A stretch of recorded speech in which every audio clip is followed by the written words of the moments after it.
In this video, we will be discussing model question paper of class 12th physical education for GK boost. ठीक है।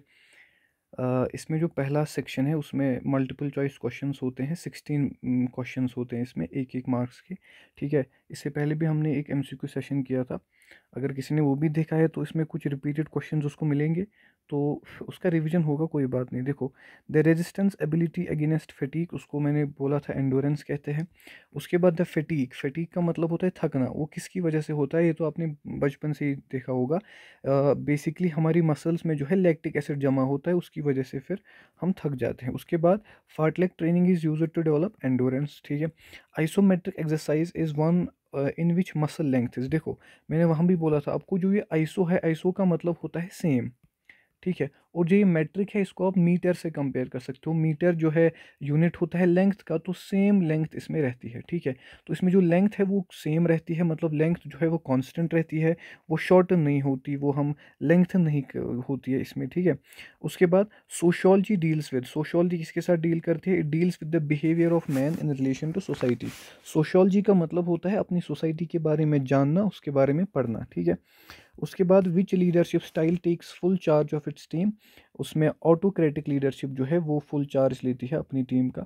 उसके बाद by which of the following means do we acquire values beliefs and behaviour, तो इसको आएगा socialisation. ठीक है। A person having both traits of introvert and extrovert, ये तो आपको पता होगा, एम्बीवर्ट्स उसको कहते हैं। Adaptation to training load at high altitude is known as, इसको हम बोलते हैं एक्लिमेटाइजेशन। ठीक है, एक्लिमेटाइजेशन। उसके बाद high altitude training at 8000 feet. ठीक है। इससे क्या होगा, देखो, अगर हम वहाँ पर हाई ऑल्टीट्यूड ट्रेनिंग करेंगे तो मसल स्ट्रेंथ तो इंक्रीज होगी ना, और जो है हमारे पास परफॉर्मेंस भी मतलब इंक्रीज ही होगी, तो इसको पहला ही ऑप्शन आएगा, एनहेंस परफॉर्मेंस। उसके बाद द वर्ड असाना। ठीक है। असाना जो है मैंने योगा में भी बोला था आपको, योगा पोज और पोस्चर होता है। ठीक है। ब्रीदिंग प्रैक्टिस जो है इसको हम बोलते हैं पंचनामा, इसको कुछ बोलते हैं, आप देख लेना वहाँ। ठीक है। उसके बाद सॉरी, इसको प्राणायामा बोलते हैं। देखो यही पर आ गया ना, प्राणायामा। ठीक है। हाँ, the word pranayama refers to, ठीक है, ब्रेथ कंट्रोल एक्सरसाइजेस। उसके बाद what is the length of pitch in cricket, वो 22 यार्ड्स होता है। देखो यहाँ पर थोड़ा मिसप्रिंट हुआ है।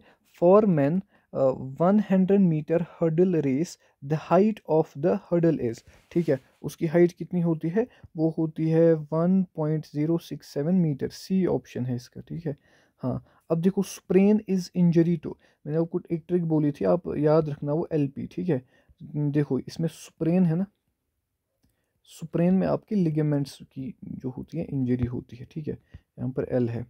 उसके बाद what are the causes of muscle cramps, तो मसल क्रैम्प्स के ये सारे काजेज है, इसमें ऑल ऑफ दीज आएगा। उसके बाद देखो, अब देखो आप यहाँ से सेक्शन B है, इसमें कुछ क्वेश्चन इसने दिए हैं, तो ये भी हम डिस्कस करेंगे। ठीक है।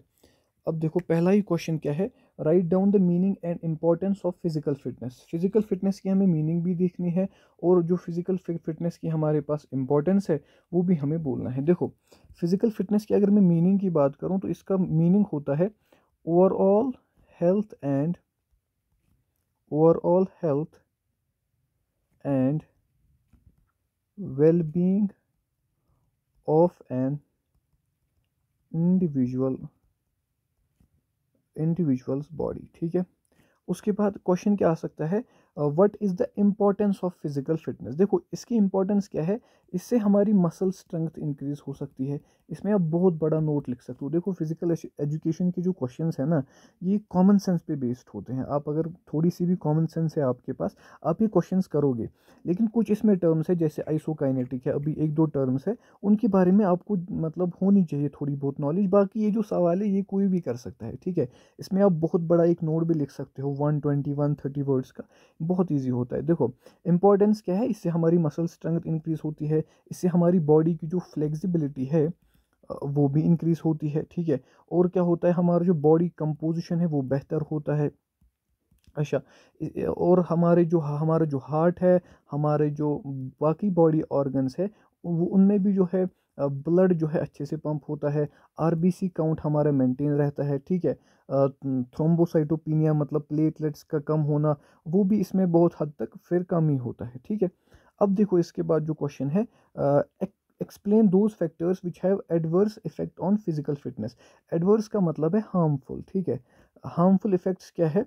आप ऐसे कुछ फैक्टर्स बोलो जिनका हार्मफुल इफेक्ट होगा फिजिकल फिटनेस पे। देखो, अगर किसी आदमी को स्ट्रेस है, ठीक है, तो उससे उससे जो है उसकी फिजिकल फिटनेस पे काफ़ी हद तक असर पड़ता है, ठीक है। या इसको किसी किसी बात का टेंशन है, ठीक है, उससे जो है उसकी लेवल ऑफ फिजिकल फिटनेस जो है वो डिक्रीज होगी, ठीक है। मैंने बोला ना, आप इसको बहुत लंबा कर सकते हो।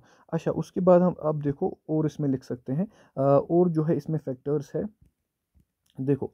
और हमारा जो फैक्टर है जो आज की जनरेशन में बहुत बड़ा है, दैट इज डाइट, ठीक है। हमारा जैसा डाइट होगा वैसा हमारा फिजिकल फिटनेस भी होगा, ठीक है। उसके बाद आप देखो, इसमें जेनेटिक्स भी होता है इंक्लूड, ठीक है, कि कोई जेनेटिकली वीक होता है, कोई जेनेटिकली स्ट्रांग होता है। उसके बाद आप देखो, इसमें आप लिख सकते हो लाइफ स्टाइल हैबिट्स क्या है उस इंसान के, ठीक है, या फिर एनवायरनमेंट क्या है उसका, ठीक है। या फिर इसमें एक बहुत ही बड़ा फैक्टर आता है, एज का भी आता है, ठीक है। जब इंसान बढ़ता है तो उसका नेचुरली जो है इम्यून सिस्टम बैठ जाता है फिर, ठीक है, मतलब कम कम होता है, एफिशिएंट कम होता है फिर। अब देखो, एक्सप्लेन आइसोकाइनेटिक। अब देखो फिर से, आइसो का मतलब होता है सेम, काइनेटिक का मतलब होता है स्पीड, ठीक है। आइसोकाइनेटिक एक्सरसाइज में क्या करते हैं हम? अब देखो, इसमें हम एक ऐसी मशीन्स यूज़ करते हैं जिसमें हमारा जो है ना, देखो जो हमारा मसल है, ठीक है, जो हमारा मसल कंट्रैक्शन होता है उसकी जो स्पीड है वो कांस्टेंट रहती है। मसल कंट्रैक्शन की स्पीड को हम कांस्टेंट रखते हैं, उसी को हम बोलते हैं आइसोकाइनेटिक एक्सरसाइजेस, ठीक है। अब इसकी एडवांटेजेस क्या है? इसकी एडवांटेजेस यही है, देखो, इससे हमारा, देखो, अगर हम मसल कंट्रैक्शन इसमें कर रहे हैं तो एडवांटेजेस सिंपली आप लिख सकते हो ना, कि हमारी मसल स्ट्रेंथ इससे होगी, ठीक है। अच्छा, इससे हमारा जो है बॉडी फैट फिर कम होगा, ठीक है। आप कंटिन्यू मसल कंट्रैक्ट करवा रहे हो, ठीक है, इससे हमारी जो बॉडी है वो लीन बॉडी बनेगी, ठीक है। और इसमें बहुत सारे एडवांटेज है, आप कुछ भी लिख सकते हो। देखो, इसमें जो है हमारी ब्रीदिंग रेट फिर इम्प्रूव होती है, ठीक है। इसमें बहुत सारे एडवांटेज है, आप बहुत लिख सकते हो, ये काफ़ी है, ठीक है। Discuss the importance of sociology in the field of physical education. देखो, अब हमें लिखना है कि सोशियोलॉजी का मतलब होता है अपनी सोसाइटी के बारे में पढ़ना, ठीक है। अपनी जो सोशल लाइफ है उसके बारे में जानना, उसके बारे में पढ़ना, उसी को सोशियोलॉजी कहते हैं। अब उसकी इंपॉर्टेंस क्या है फिजिकल एजुकेशन की फील्ड में? देखो, सोशियोलॉजी जो है, अगर हम अपनी सोसाइटी के बारे में पढ़ेंगे तो हमें ये समझ आएगा कि हमारा जो है जो हमारी सोसाइटी है, ठीक है, उसमें कौन कौन सी गेम्स खेलने में लोगों को इंटरेस्ट है, ठीक है। उसी इंटरेस्ट को पकड़ के जो हमारे पास फिजिकल एजुकेशन एसोसिएशंस होते हैं, वो उसी इंटरेस्ट को पकड़कर अपनी जो है पॉलिसीज़ ला सकते हैं फिर, ठीक है। हाँ, इसमें और कुछ हम कर सकते हैं। देखो, इसमें हम देख सकते हैं कि हमारे कितने जो है वहाँ पर मतलब यूथ जो है कितनी है, वो कितनी इन्वॉल्व है किसमें, फिजिकल एक्टिविटीज़ में, ठीक है। फिजिकल एक्टिविटीज़ में कितनी इन्वॉल्व है वो। और एक हम क्या कर सकते हैं, हम जो है हम नॉलेज दे सकते हैं, knowledge of sports in society, ठीक है, knowledge of sports in society. उसके बाद देखो, आप अगला क्वेश्चन ये आप नोट कर लेना, मैं इसको इरेज करूंगा। उसके बाद देखो, what is the need and importance of moral education. Moral education का मतलब होता है अखलाकी तालीम। अखलाकी तालीम देना क्यों ज़रूरी है? ठीक है, अखलाकी तालीम देना इसलिए ज़रूरी है क्योंकि देखो, इससे हम एक एक बंदे को, एक इंसान को हम रिस्पॉन्सिबिलिटी सिखा सकते हैं, ठीक है। उसको कैसे रिस्पॉन्सिबल होना है, उसको कैसे जो है अपने आप को एक एक पोजीशन में लाना है कि वो एक रिस्पॉन्सिबिलिटी होल्ड कर सके। उसके बाद अब देखो, मॉरल एजुकेशन देना यानी अखलाकी तालीम देना, हम एक इंसान को सिखाते हैं कि ट्रुथफुलनेस, आपको सच बोलना है, ठीक है। हम उसको सिखाते हैं ऑनेस्टी, हम उसको सिखाते हैं आपको रेस्पेक्ट कैसे करना है एक दूसरे को, ठीक है। हम उसको लीडरशिप सिखा सकते हैं, ठीक है। इसमें बहुत सारी चीज़ें हैं कि हम एक इंसान को एक शेप दे सकते हैं, ठीक है। अब देखो, what are the main effects of high altitude on physical performance, ठीक है। अगर हम हाई आल्टीट्यूड पे जाएंगे तो हमारी जो है फिजिकल परफॉर्मेंस पे क्या असर पड़ेगा, ठीक है। अब देखो, अगर हम हाई आल्टीट्यूड पे जाएंगे तो हमारे पास क्या होगा? देखो, हमारी बॉडी को जो है ऑक्सीजन सप्लाई जो है वो कम होगी, ठीक है।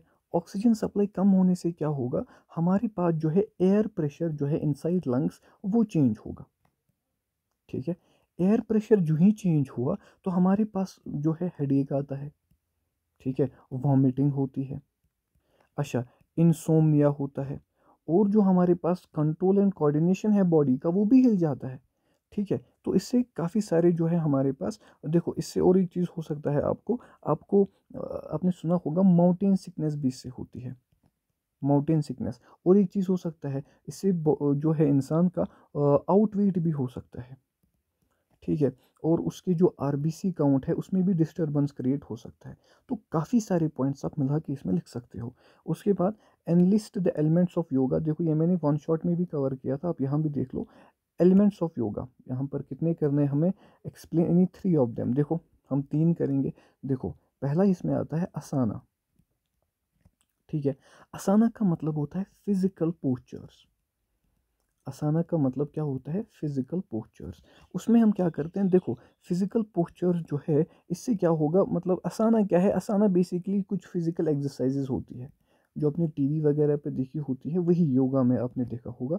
वो कुछ पोस्चर्स करते हैं, जैसे उसमें फ्लेक्सिबिलिटी आपने देखा होगा, ठीक है, वो बैलेंस करते हैं अपने आप को एक पैर पर या कुछ भी, उसमें वो ये भी आता है। इसमें इसमें इससे क्या होगा, अब आसाना से इससे हमारी स्ट्रेंथ इंक्रीज होगी, हमारी बॉडी की जो है स्ट्रेंथ इंक्रीज होगी, ठीक है। अब देखो इसके जो है आसाना की कुछ इसमें मेडिटेटिव बेनिफिट्स भी है, ठीक है, मेडिटेटिव बेनिफिट्स भी है इसमें। अब देखो ये तो पहला हो गया। अब दूसरा एलिमेंट देखो आप, दूसरा एलिमेंट क्या है, प्राणायामा।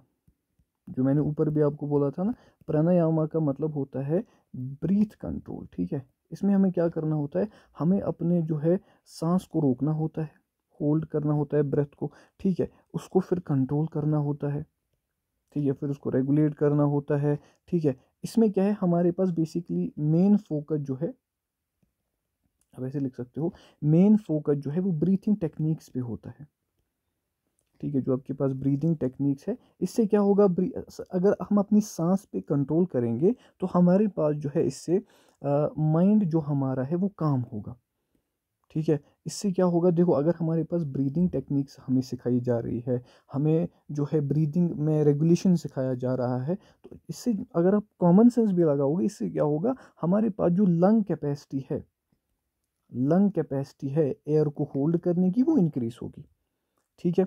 और जो है हमारे पास मतलब ब्रीदिंग में ही मदद करता है। अब देखो हमारे पास जो तीसरा एलिमेंट है, मैं इसको इरेज करूंगा, यहीं पर लिखेंगे, ठीक है। तीसरा एलिमेंट आप देखो, तीसरा एलिमेंट जो है वो मेडिटेशन है, ठीक है। मेडिटेशन का क्या मतलब होता है, मेडिटेशन का सिंपली मतलब होता है अपने अपने माइंड को शांत करो, ठीक है, quite the mind and achieve the state of, achieve the state of, ठीक है, achieve the state of inner peace and awareness, अपने आप के बारे में जानो, ठीक है। अच्छा, इससे हमारे पास क्या होगा, जो स्ट्रेस हमारी बॉडी का है, जो हमारे पास स्ट्रेस है वो कम होगा, और क्या होगा, हमारे पास एक डीपर कनेक्शन होगा अपने साथ, ठीक है, deeper connection with one self, ठीक है। बस ये 3 हमें एलिमेंट्स लिखने थे, ये मैंने आपको दिखाए, ठीक है। अब देखो उसके बाद वाला question, right a short note on athletics, ठीक है। देखो एथलेटिक्स क्या होता है, athletics is a group of sporting events, ठीक है, विच इन्वॉल्व्स कम्पिटिटिव, ठीक है, कम्पिटिटिव वर्ड इंपॉर्टेंट है, कम्पिटिटिव रनिंग, इसमें रनिंग भी हो सकती है, इसमें जंपिंग भी हो सकती है, इसमें आपके पास थ्रोइंग भी हो सकती है, इसमें आपके पास वॉकिंग भी हो सकता है, ठीक है। अच्छा, ये इसमें अब बहुत कुछ लिख, एथलेटिक्स में आप ऐसे भी लिख सकते हो, देखो बेसिकली इसमें रेस वॉकिंग भी होती है, ठीक है।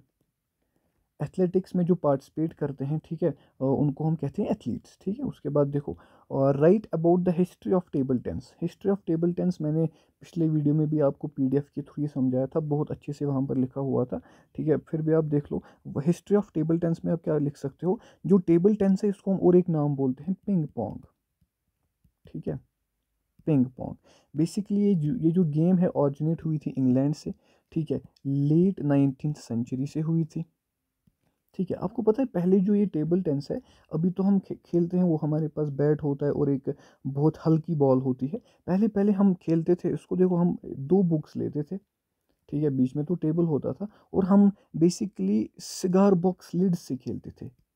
सिगार बॉक्स लिड्स, जो वो रेमिनेंट्स होते हैं ना वो सिगार बॉक्स के, तो उसी से हम बेसिकली ये पहले खेलते थे, ठीक है। अच्छा, फिर जो 1901 में है ये जो गेम है, ये काफ़ी ज़्यादा पॉपुलर हुई, ठीक है। फिर जो है टेबल टेनिस एसोसिएशन जो है 1901 में क्या हुआ था, table tennis association, table tennis association was found in England, ठीक है। फिर जो है इसके जब टेबल टेनिस एसोसिएशन इसका मतलब तैनात किया गया, उसके बाद इसके कुछ रूल्स एंड रेगुलेशंस भी फॉर्मुलेट किए गए, ठीक है। फिर हमारे पास जो है इंटरनेशनल कंपटीशन जो है वो भी इसमें ऑर्गेनाइज किए गए, ये आप हिस्ट्री में लिख सकते हो, ठीक है, हम इसकी हिस्ट्री पढ़ रहे हैं ना, ठीक है। उसके बाद आप लिख सकते हो कि 1988 में क्या हुआ, टेबल टेनिस का जो है पहला डेब्यूट था फॉर ओलंपिक्स, ठीक है। उसके बाद जो है इस ये जो स्पोर्ट है इसको एक ग्लोबल सेंसेशन मिली, ठीक है। तो जो टेबल टेनिस है ये बेसिकली आज पूरी दुनिया में खेला जाता है, ठीक है। इतना इसके लिए काफ़ी है, इतना अगर आप लिखोगे। अब देखो, उसके बाद देखो, what is dehydration, its causes and symptoms. Dehydration का सिंपल मतलब होता है जब आपकी बॉडी से जो है फ्लूइड लॉस होता है, ठीक है। आपकी बॉडी से फ्लूइड लॉस होता है, तो आपकी बॉडी में जो है फ्लूइड की कमी होती है, ठीक है। अब ये इसमें क्या लिखा है, इट्स कॉजेज एंड सिम्टम्स, ये किसकी वजह से होता है। देखो इसके जो कॉजेज है वो सिंपल है, देखो वॉमिटिंग है, वॉमिटिंग से आपकी बॉडी से फ्लूइड लॉस होता है, स्वेटिंग से फ्लूइड लॉस होता है, या डायरिया से जो है फ्लूइड लॉस होता है, ठीक है। अब देखो इसके सिम्टम्स क्या है, बेसिकली जो हायर ऑल्टीट्यूड पे लोग होते हैं उनमें ज़्यादा दिखता है, ठीक है। अच्छा, सिम्टम्स क्या है इसके, सिम्टम्स पे आप देखो, आपका जो माउथ है वो ड्राई हो जाता है, ठीक है। आपके पास लेजीनेस आ जाती है, ठीक है। अब देखो, explain the method of circuit training and its advantages and disadvantages. देखो सिंपल बात अगर मैं आपको बोलूँ ना, सर्किट ट्रेनिंग क्या होता है, मैंने पिछले वीडियो में वन शॉट में ये क्लियर किया था। देखो सर्किट ट्रेनिंग जो है ये बेसिकली 6 या फिर 6 से ज़्यादा एक्सरसाइजेस का एक कॉम्बिनेशन होता है, ठीक है। हाँ, जिनको हम एक एक टाइम इंटरवल में करते हैं, ठीक है, विद प्रॉपर ब्रेक्स करते हैं। देखो 6 एक्सरसाइजेस करनी है हमें विद प्रॉपर, हमें उसमें टाइम लेना है। एक एक्सरसाइज मुझे 5 मिनट में करनी है, फिर मुझे थोड़ा बहुत रेस्ट लेना है, फिर करनी है, तो ये एक सर्किट में चलती है। पहले ये एक्सरसाइज करनी है, फिर मैं रेस्ट लिया, फिर से की एक्सरसाइज, फिर रेस्ट किया, फिर से की, तो ये एक सर्किट कंप्लीट होता है, इसीलिए इसको बोलते हैं सर्किट ट्रेनिंग, ठीक है। इसको हम बोलते हैं 6 मेथड प्रोग्राम, भी मैंने इसमें बोला था उसको बोलते हैं, ठीक है। तो अब इसके एडवांटेजेस क्या है, इसके एडवांटेजेस क्या है, देखो इसमें जो टाइम ज़्यादा नहीं लगता है, ठीक है, does not take lot of time. उसके बाद जो है इसमें हम कार्डियोवेस्कुलर जो हमारे पास है वो फिटनेस इंक्रीज होती है, ठीक है। इससे हमारी ट्रेन होती है हमारी होल बॉडी। अच्छा, और क्या लिख सकते हैं, इसको हम विदाउट इक्विपमेंट्स भी कर सकते हैं, ठीक है। इसमें ज़्यादा हमें वो महंगी इक्विपमेंट्स नहीं चाहिए। उसके बाद इससे हमारा जो है बीपी जो है वो कम हो सकता है, ठीक है। कोलेस्ट्रॉल जो है वो भी कम हो सकता है, ठीक है। और इसकी सबसे बड़ी बात जो है, इट इज़ फॉर ऑल, ये हमारे पास ऑल एज ग्रुप्स के लिए होते हैं, ठीक है। इससे और क्या हो सकता है, इससे बोरेडम भी प्रिवेंट होता है, ठीक है। कई सारे लोग बोर हो जाते हैं, यही कर लिया करो, ठीक है। उसके बाद देखो डिसएडवांटेजेस क्या है इसके, ठीक है। डिसएडवांटेजेस क्या है, ठीक है। देखो अगर कोई बंदा नहीं कर पा रहा है उसकी जो है वो अपने मसल्स को कंट्रैक्ट नहीं कर पा रहा है for a long period of time, देखो इसके लिए हमें काफ़ी ज़्यादा हमें स्टेमिना चाहिए बॉडी में, ठीक है। और जो है ये बिगनर्स के लिए काफ़ी थोड़ा बहुत मुश्किल हो सकता है, ठीक है। तो अगर एग्जॉशन हुआ किसी का, तो वो उसको वो बेसिकली इंजरी से सफ़र कर सकता है, ठीक है। और इसमें जो है एक्यूट डिजीज़ लगने का भी खतरा हो सकता है फिर, ठीक है। तो ये बिगनर्स के लिए थोड़ा बहुत हार्ड हो सकता है, लेकिन ओवरऑल जो है इसके एडवांटेजेस ही ज़्यादा है, ठीक है। उसके बाद आप देखो व्हाट इज़ एंडोरेंस, ठीक है। एंडोरेंस का मतलब जो है पहले एमसीक्यू में भी हमने डिस्कस किया था।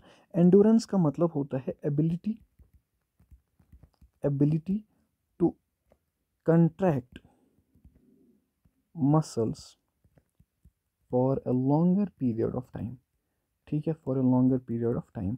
उसके बाद हाउ कैन यू इम्प्रूव, हम इम्प्रूव कैसे कर सकते हैं, हम इसमें एक्सरसाइज कर सकते हैं, हम कार्डियोवैस्कुलर एक्सरसाइज कर सकते हैं, उसमें बहुत सारी हम एक्सरसाइज कर सकते हैं। या फिर आप देखो ना, ये जो है सर्किट ट्रेनिंग से भी हम इम्प्रूव कर सकते हैं, बाय रनिंग, बाय मतलब जो है मसल एक्सरसाइज करके ही ये इम्प्रूव होगा। उसके बाद देखो, उसके बाद देखो games and sports are our cultural heritage, elaborate. देखो हमारे पास जो गेम्स एंड स्पोर्ट्स है ये हमें बेसिकली अपने एंसेस्टर जो है ना, हमारे जो हमारे एंसेस्टर्स थे वो भी पहले रनिंग करते थे, वो भी पहले दौड़ते थे, वो उसको अपना एक पार्ट मानते थे अपनी ज़िंदगी का, ठीक है। इसी तरीके से अगर आप देखोगे जो हमारे मतलब एंसेस्टर थे वो ऐसा करते थे। इसके बाद जो है हमारे पास आज भी जो गेम्स एंड स्पोर्ट्स है वो हम उसी मतलब वो तो हमने मॉडिफाई किया है, अब तब उसको रनिंग वगैरह मानते थे, अब हमने काफ़ी सारी चीज़ें इसमें इंक्लूड की है। तो हमने ये बेसिकली हमने ये अपने एंसेस्टर्स से ही लिया है ये गेम्स एंड स्पोर्ट्स, ठीक है।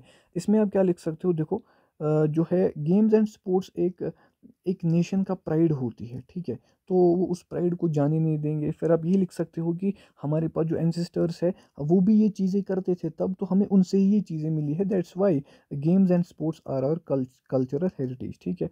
उसके बाद explain the role of individual in improvement of environment for sports related accidents. वो क्या कर सकता है, देखो जो इंडिविजुअल है वो हेल्थ एंड फिटनेस पे ध्यान दे, ठीक है। ये वाला क्वेश्चन मैंने कराया हुआ है वन शॉट में, तो यहाँ पर थोड़ा वीडियो लंबा होगा इसीलिए मैंने शॉर्ट में ही आपको एक्सप्लेन किया है, ठीक है। हेल्थ एंड फिटनेस में वो ध्यान दे सकता है, ठीक है। अगर वो मेंटेन करेगा अपनी हेल्थ, अपनी फिटनेस को, तो उसमें जो है इंजरीज़ कम आएगी, तो फिर एक्सीडेंट से बचाने का फ़ायदा ही नहीं है अगर इंजरीज़ बहुत कम आई। उसके बाद वो कंटिन्यू अपना मेडिकल चेकअप कराए, ठीक है। उसके बाद वो प्रॉपर ट्रेनिंग ले, ठीक है, प्रॉपर डाइट ले वो अपना, ठीक है, रेगुलरली वो एक्सरसाइज करे, ठीक है, ताकि वो मेजर एक्सीडेंट से बच सके, ठीक है। उसके बाद देखो explain fundamental skills of basketball. देखो बास्केटबॉल आपने देखा होगा ना टीवी वगैरह पे, उसमें देखो फंडामेंटल स्किल्स क्या है, ड्रिबलिंग होती है, ठीक है। ड्रिबलिंग क्या है, बेसिकली बॉल को मूव अप एंड डाउन करना, ठीक है, move up and down the court, ठीक है। उसके बाद शूटिंग आता है इसमें। शूटिंग का मतलब होता है कि हम पॉइंट स्कोर करें, एक जाल नेट होता है उसमें हमें बॉल फेंकनी होती है, ठीक है। उसके बाद देखो शूटिंग, उसके बाद देखो इसमें रनिंग आती है, हमें दौड़ना भी पड़ता है ताकि हम चौथा पॉइंट कर सकें, हम पास ऑन कर सकें। 4 पॉइंट्स है इसमें, ड्रिबलिंग, शूटिंग, रनिंग, पासिंग, ठीक है। एक बार आप यूट्यूब पे देख लेना ये बास्केटबॉल खेलते कैसे हैं, फिर आप इनमें जो है बहुत सारे पॉइंट्स ऐड कर सकते हो। यही 4 इसके मेजर स्किल्स है, ठीक है। आप फिर डायग्राम भी बना सकते हो, ठीक है। Give a brief history of cricket. Cricket के बारे में तो सभी जानते होंगे, इसमें फंडामेंटल स्किल्स क्या है, बस हिस्ट्री थोड़ा सा बता देता हूँ मैं। देखो हिस्ट्री क्या है, क्रिकेट को हम बोलते हैं जेंटलमैन्स गेम, ठीक है, इसको हम जेंटलमैन्स गेम बोलते हैं, ठीक है। ये बेसिकली अगर आप देखोगे 16th सेंचुरी में इंग्लैंड से ऑरिजिनेट हुई थी, ठीक है। इंग्लैंड से ऑरिजिनेट हुई थी, तो ये जो है पहले फार्मर्स वगैरह खेलते थे, ठीक है, फार्मर्स वगैरह खेलते थे। तो कुछ टाइम के बाद हमने देखा कि जो क्रिकेट है इसमें इसने पॉपुलैरिटी गेन की, ठीक है। उसके बाद अगर देखोगे 17th सेंचुरी तक ये एक बहुत ही अच्छा पास टाइम गेम बना हुआ था। मतलब अगर कोई बोर हो रहा है, किसी के पास फ्री टाइम है, तो वो खेल लेता था ये गेम्स वगैरह, ठीक है। फिर क्या हुआ 18th सेंचुरी में जो है इसके लॉज वगैरह बने, ठीक है, इसके जो है फाउंडेशन बने, इसके रूल्स बने, इसके रेगुलेशंस बने, जो इस गेम को अब गवर्न करेंगे बेसिकली, ठीक है। उसके बाद जो है जो इंग्लैंड है उसने जब अपना एम्पायर जो है वो एक्सटेंड किया, उसने जो एक्सटेंड किया, तो ये जो स्पोर्ट्स है यानी जो क्रिकेट है, फिर ये हर एक कॉलोनी में, फिर ये हर एक टेरिटरी में खेला गया, ठीक है। मैं आपको थोड़े शॉर्ट शॉर्ट पॉइंट्स बता रहा हूँ, आप चाहो तो उसको लिख भी सकते हो, फिर एक बड़ा नोट बनेगा, ठीक है।